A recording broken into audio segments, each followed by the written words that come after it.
Saudi আরব, যার অর্থনীতি কয়েক দশক ধরে তেলের উপর নির্ভরশীল। সেই সৌদি আরব তাদের তেল সমৃদ্ধ অর্থনীতিকে বৈচিত্র্যময় করার জন্য আরেকটি উৎস খুঁজে পেয়েছে, কারণ রাজ্যটি সম্প্রতি তাদের সমুদ্রের কাছের তেল ক্ষেত্রে লিথিয়ামের মজুদ খুঁজে পেয়েছে। সৌদি আরবের রাষ্ট্রীয় মালিকানাধীন পেট্রোলিয়াম এবং প্রাকৃতিক গ্যাস কোম্পানি সৌদি আরামকো তার একটি তেল ক্ষেত্র থেকে পাইলট প্রকল্পের অধীনে লিথিয়াম উত্তোলন করেছে। সারা বিশ্বের জীবাশ্ম জ্বালানি যেমন তেল এবং গ্যাস, যার মজুদ ধীরে ধীরে কমে যাওয়ার সাথে সাথে লিথিয়াম, যাকে তার বিরলতার জন্য হোয়াইট গোল্ড বলা হয়, এর চাহিদা বৃদ্ধি পাচ্ছে। কারণ হোয়াইট গোল্ড বা লিথিয়াম দিয়ে তৈরি ব্যাটারি সারা বিশ্বের 1 নম্বর শক্তির উৎস হিসেবে পরিচিত তেল এবং অন্যান্য ঐতিহ্যবাহী জীবাশ্ম জ্বালানিকে প্রতিস্থাপন করতে পারে।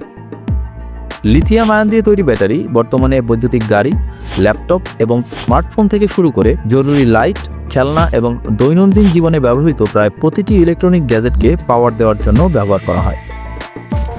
লিথিয়াম আয়ন দিয়ে তৈরি ব্যাটারির জনপ্রিয়তার কারণ এটি ওজনে হালকা, এর হাই এনার্জি ডেন্সিটি এবং এটি পুনরায় রিচার্জ করা যায়। এই গুণাবলী এটিকে বিস্তৃত ইলেকট্রনিক্স জগতের জন্য একটি স্বল্প মূল্যের শক্তির সরবরাহের সমাধান করে তোলে।